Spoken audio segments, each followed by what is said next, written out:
Ever since the car was released, my dream has been to own a Bugatti Veyron, and I would be out on Auto Tempest every single day looking to see how their price trends tool was tracking the values to know when the right strike point might be from a depreciation perspective and hopefully eventually an appreciation perspective, and of course making sure that found some way to eventually align with my relationship with Premier Financial Services to get the loan for it. But the anxiety about owning a Bugatti has always been the maintenance and the consumables, and that is because the car immediately kind of gained this reputation for being one of the most expensive cars to maintain, and the tires. The tires are the biggest kind of hurdle to ownership, and so I was ultimately able to buy one in 2024, a 2012 Veyron Grand Sport, one of 14 US cars with 1,000 horsepower and the removable top. Super duper cool, really great history. It was the Frankfurt Motor Show car, and then it was owned by Birdman, Cash Money Records, eventually given for a little while to Justin Bieber, and then repossessed, and then sold to Floyd Mayweather from the bank. Went on to be owned by Little Uzi Vert and sold by R.D. Whittington, nephew of the Whittington brothers, of the great story of IMSA racing and marijuana smuggling in the 1970s, and just a star-studded cast of Bugatti-owning infamy that ultimately arrived in my garage. And I remember seeing the car pop up on Auto Tempest and just thinking, as I'm searching through all the major sites, like, this is the perfect one with the perfect story. And it was a very needy car, and so I knew that I was going to need to do some servicing. It was going to need tires very soon because the ones that were on it were the original Michelin Pax tires on the very unique Super Sport wheel design, that this was the only one that had it in the US. And I just thought, this is so cool. I want the car, but I knew it was going to be kind of an uphill battle to get the car into a shape where it would be reliable and usable. And so my original thought was that these Pax tires would be something that I could find taken off of other cars, because the prescription from the factory has always been that you need new Pax tires every 5 years. And I thought that of all the Veyron owners, they made 450 of these cars worldwide, most people would just abide by that, even though they weren't accumulating any miles. They would take them off every 5 years and I could buy them. Those dreams were crushed because, first of all, I was not able to find a way to really get the tires removed and installed apart from the 2 places on Earth that have the right Pax machine. So mounting a Michelin Pax tire requires this upright apparatus where you kind of reverse mount the tire, and it goes over a variety of beads to eventually seed around the front lip of the wheel with this giant bead kind of right behind it over this plastic disc for run flat technology, and then it's a narrower diameter on the inside of the rim. So it's a wild design, but the Pax tires were also used on some Maybachs, some Rolls-Royce Phantoms, and even 2005 to 2009 Honda Odyssey minivans. So most Honda dealers actually have a Pax modification or addition to a normal Hunter tire machine, so they could in theory do them, but in reality they would just buy a new set of aftermarket wheels and a different spec of tire once they wore the first set of Pax tires out. But as I contacted the Honda dealers in my area, a couple of them actually still had the machine because they were all required to have it when they sold the cars new, but almost none of them still worked. And they also said that they did not make as much pressure as the one in Molsheim or the one at O'Gara, which are the 2 Bugatti ones to use. Additionally, when I talked to the guys at O'Gara, they charged $3,500 to just mount and balance a set of these tires, and they had stopped dismounting them, meaning that they had actually been taking them off the right way, and their technician broke his hand at one point because of the pressure required to remove the tires, so now they just cut them off. So I had actually bought 2 OEM early Bugatti Veyron wheels pretty inexpensively off of eBay when I saw some pop up. So we could just experiment with trying to get these things off. And we had 0 success at this, which was disappointing. And so I ended up deciding I'm going to need to have some aftermarket wheels made, because even if I wanted to buy the Pax tires, they had stopped making them. I think they made a batch in 21 and a batch in 2023. And so if I was to buy a set, I would be getting some that were already a few years old, having set on the shelf, and they were $35,000 just for the tires. And so that was not in my ownership calculation equation. And so I was looking for another option aftermarket wheels were the way, but I really wanted something that looked OEM. There's plenty of Veyron owners that have HREs made. They run the Chiron spec Michelin tires, and they've had good experiences, but none of them that I talked to had really put that many miles on the car. And so I didn't want to go with an aftermarket looking wheel. And so I started looking around for somebody who could replicate the factory super sport wheel design. And I found a company in China called Forza, and they were totally happy to replicate it. And they said they could do it just from some pictures. They said they would be a forged wheel design. They had a higher speed rated blank that they could use to sort of start from. And so they made me a set of these, and for I think $3,700 shipped including duties from China, I had 4 great looking wheels that were a 2021 setup that would accept the Michelin spec tires for the Chiron. Would have loved to have some Bridgestones, but they don't make that size. And I was not able to get the Sport Cup 2s that you would normally put on a Chiron because they only sell those through Bugatti dealers, and they haven't made them in a little while either. But I was able to get 4S's, which is a great tire, and so I was happy to have those. And so I had the guys at Butler Tire put them on just to see how the car was going to drive. And immediately it drove so much better, mostly because I was coming off of these very hard, very worn out, very dry rotted tires that I had had on for far too long. In fact, to send them off, the guys from Daily Driven Exotics were in town, and we went over to a local parking lot, slung some donuts, got in a little bit of trouble, but had a great send-off for these original tires that had been on since 2017. So probably the second set of tires that had been on my car. Now I bought the Veyron with 11,000 miles, and I think I'd put, 3,000 or so on it. So I was probably putting them on around 14, maybe 15,000 miles.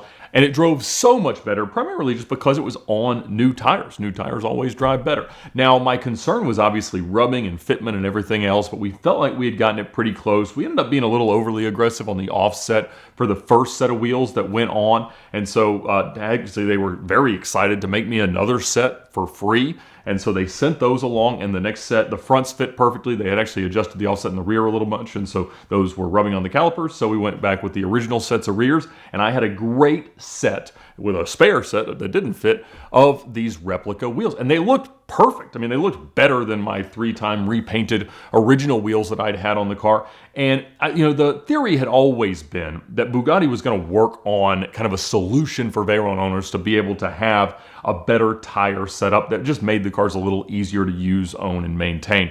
And the thought had always been that they were going to either allow Chiron wheels to be used on them or come up with a new wheel design that kind of accepted those tires and made it make sense, because I guess they're no longer allowed to even run PAX tires in like the UK due to noise regulations with wheels and tires and things like that. So there's not been a specific statement on this, but that's always been the theory. And in talking to the people at Bugatti, they said that they will fit. The only real risk is that under hard turning and potentially a big bump or some imperfection in the road hitting the wheels, that you could make some contact with the control arms in the front suspension, and that would potentially be a risk of some damage. But I'm not going to be totally turning and then hit some at speed big bump, so I feel like I'm okay. And I had no traction control lights, no issues with the car. It was all really, really good.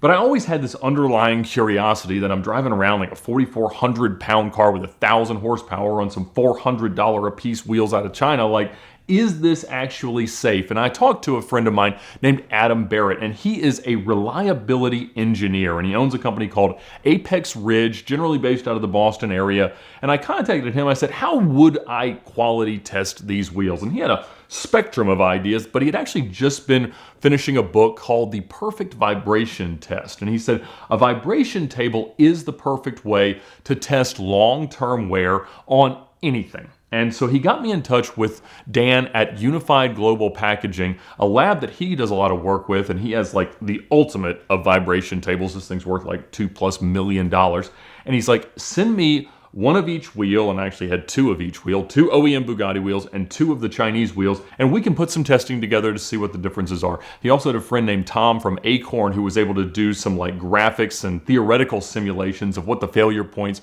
of each wheel might be. And so I went up to Boston to Unified Global Packaging, and we put them on this vibration table to test to see what was going to happen. Now, the idea with a vibration test is that you could theoretically replicate years and years of hard abuse by vibrating it at a specific frequency of resonance that would simulate like a constant impact. So think about it as an opera singer holding a wine glass, singing at exactly the right frequency that causes it to break. So that simulates a lot of damage or wear to the wine glass, but it's all done just with an impact of a sound frequency. And that's what this vibration table is. It's a voice coil or a big speaker that you put something on. In their case, generally it's like boxes and packaging to make sure that something is going to survive being in a UPS truck or an Amazon truck or a FedEx truck for a long journey or however it might be treated. And so they have these rigs set up and they strap each wheel in.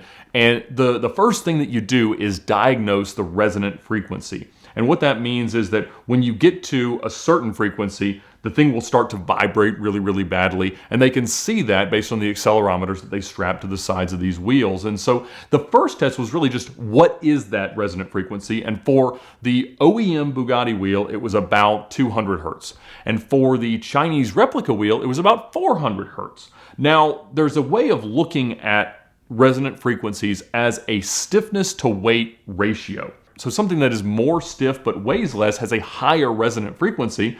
And so that meant that there is a theory to say that the wheels from China were a higher quality than the wheels from Bugatti. Now, there's a ton of things that could also influence that, so it's not an absolute, but it was a very, very good sign that these were a good quality product and there were no immediate imperfections or liabilities that would probably have me putting my life in my hands trying to make these things work. And so we put them both on there and ran them for a long, long time, making unbelievable amounts of noise on this thing.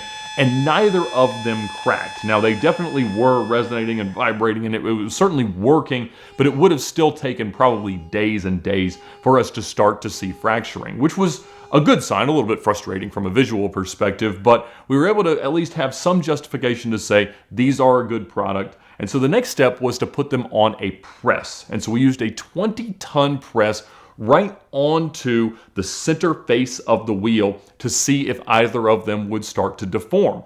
And the thought was that the lower number of spokes on the OEM wheel and the fact that they were smaller would make them a little bit weaker. And that was generally proven. There was more, minor cracking and things, but the wheels did not deform under 20 tons of pressure on Adam's press. He did it in multiple directions and he could hear little cracks, but again, they weren't failing in such a way that if I were driving on them at that time, it would have been hugely damaging. The other way we could have theoretically tested them was to spin them really, really, really fast, like well beyond 250 miles an hour, and then see what happens as they break apart and see if the style of failure is more alarming with the aftermarket wheels or happens at a different rate. But the problem is those tests are like $10,000 an hour, and there was just no way that I could justify doing that, and that we didn't have a lab with all of that set up. So he went on to actually have a friend with an excavator just bash the wheels together, and they both failed in very, very similar ways, and the sizes of pieces that broke off and things like that. So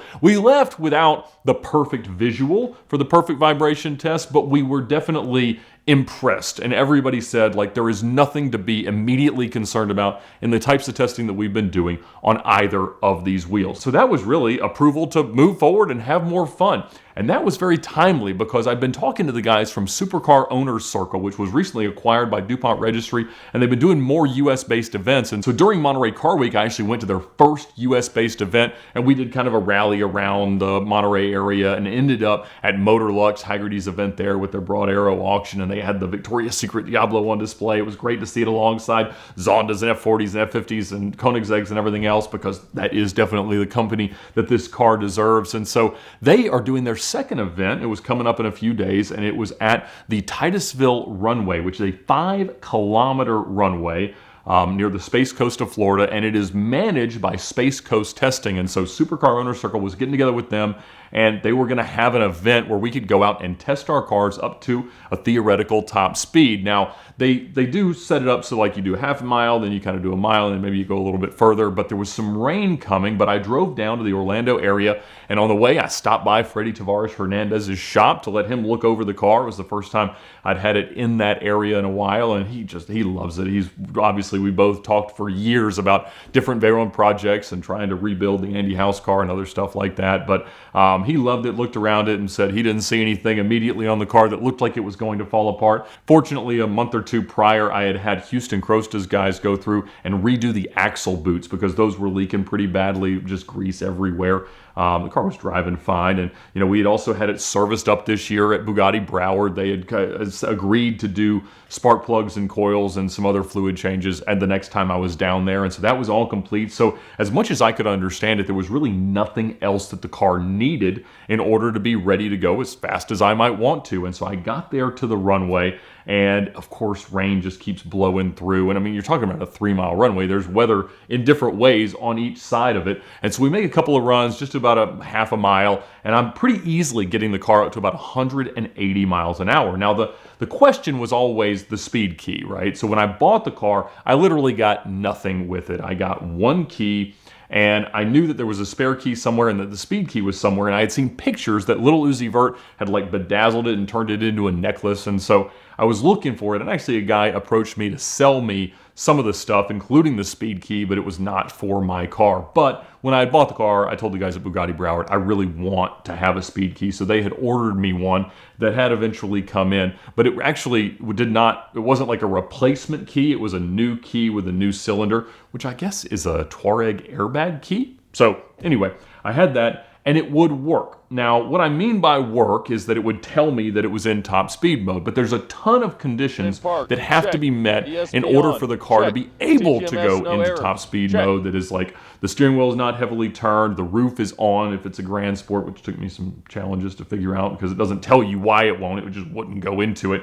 And the tires are at the right pressure and all this stuff. And so even though we had not put tire pressure monitors in the aftermarket wheels because we didn't have a computer in Georgia that would program them, the error light was on, but it would go into top speed mode with my new speed key. And so you just snap it over, it says top speed, and it would lower the car a little bit, put the wing up just slightly, but not all the way up as it might in handling mode, and not quite as low as handling mode.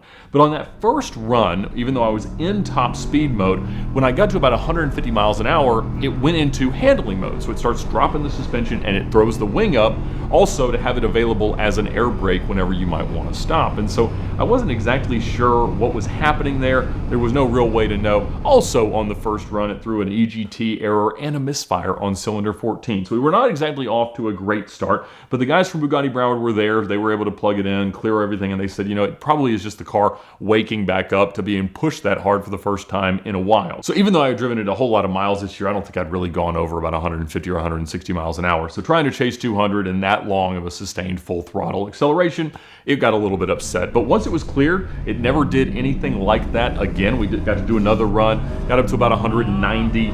But we were really at a point where I was running out of space in the part of the runway that they were allowing us to use, and we saw another huge weather system coming towards us, and they said, look, you got one more chance, you can try to go a little bit faster if you want to. If you overrun where our cones are, we're not going to get too mad. And so I'm at about 180 when I get to the half-mile mark, keep going, get to 190, keep going, and just barely kiss 200 miles an hour for the first time in my Bugatti. It wasn't my personal top speed. I was actually able to do 205 miles an hour at the Lake Charles Air Show at the end of Car Trek 5, our dream car episode, in a McLaren 765 LT. So both great runway experiences. In that case, I was racing a Randy Ball in his MiG fighter jet. But I was so happy to be able to do that. Again, no issues whatsoever with the wheels, with the tires. Everything seemed to be as good as it could be, and the guys from Bugatti were all pretty happy. In fact, my car was on their Instagram account with its aftermarket wheels, which look just like the original wheels that are just a little bit different in size.